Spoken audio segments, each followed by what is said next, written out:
Well, I live in Todmorden, I can tell you that. Well, my studio has changed dramatically recently. I like to make quite a lot of photochemical alterations, should we say. I'm trying to make the slowest speed photo paper that I possibly can. And I'm doing that by trying to dissolve 1 grain of silver nitrate into a piece of A2 paper and seeing how long it takes for it to turn black, which maybe never, I don't know. Photochemistry is sometimes mixed up with being analog, and I think it's something else, if you know what I mean. Just to call working with film or working with tape as being analog is probably a bit too much for generalisation. So this photochemical stuff, or trying to reduce photochemistry down to change material objects, is sort of what I'm interested in. Trying to shed film of all of its emulsion, so that you have the coupler dyes in suspension that is like a film. You know, I've got a lot of things with paper at the moment. I don't know why, but it's quite nice. The type of stuff that we have made or that has come out of discussions has been because we have maybe one unifying thing that we start with, and you know, we always have these internal sort of discussions with ourselves, and it's not necessarily like trying to do that with somebody else in a way, but it becomes a more of an open experiment, I suppose. The first time that we were introduced to each other last year, when we knew this was what was going to happen, was like an exchange of CDs in a way, and we do have this practice based in sound, and I think Seiji maybe works with sound from a bit more of a deeper listening perspective than I maybe have previously done. Mine is very much led by process. Well, the practice of recording sound, the practice of listening to materials out of the everyday is probably the first thing.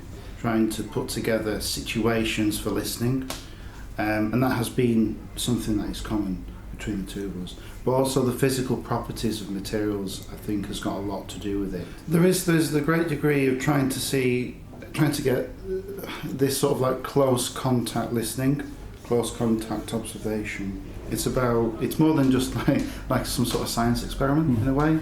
What we have done really is we took these ideas about heating and cooling and changes of state between those, and we didn't have an idea of how they would be in this space per se, so we were both quite fluid and open to influence. And downstairs offered the most, I think, in terms of its acoustic properties, and there's little spaces to go into, and it's been left as it is, and we sort of can work on that. We've made some alterations to the space, you know.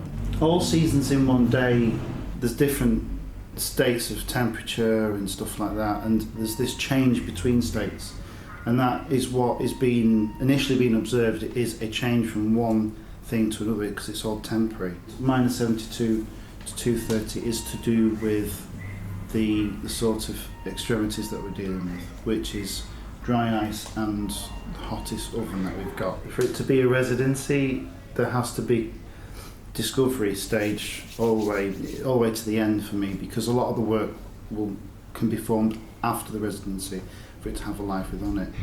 Whereas with this project, we had a short period of time where we were putting things together, and then we realised we have something where people can come in and we try things, so it's like an open studio in a way. And that's, I mean, when you don't feel like you're on a pedestal for, here you go, watch the artist make work, but people can unpick stuff.